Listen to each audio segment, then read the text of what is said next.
Common myths అనేది ఉంటుంది. పిల్లలు పుట్టకపోవడానికి కారణాలు అనేది కొన్ని ఉంటాయన్నమాట.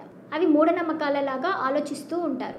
యాక్చువల్గా ఏంటి అంటే 25 ఏళ్ళు లోపల ఉన్న వాళ్ళకి, ఆడవాళ్ళల్లో అయినా కానీ మగవాళ్ళల్లో అయినా కానీ, భార్యాభర్తలకి పెళ్ళయి 2 ఏళ్ళు అయ్యింటే కనుక పిల్లలు పుట్టట్లేదు అంటే మాత్రం ఖచ్చితంగా డాక్టర్కి చూపించుకోవాలి. అది పేషెంట్ చూపించుకోవాలి, పేషెంట్ హస్బెండ్ ఇద్దరు చూపించుకోవాలి.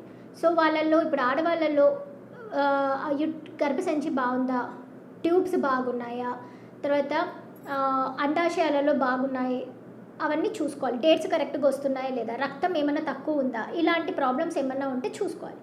మగవాళ్ళలో కణాలు ఏమైనా ప్రాబ్లం ఉన్నాయా, హార్మోనల్ టెస్ట్లు ఏమైనా అబ్నార్మల్గా ఉన్నాయా అనేది ఒకసారి చూపించుకోవాలి.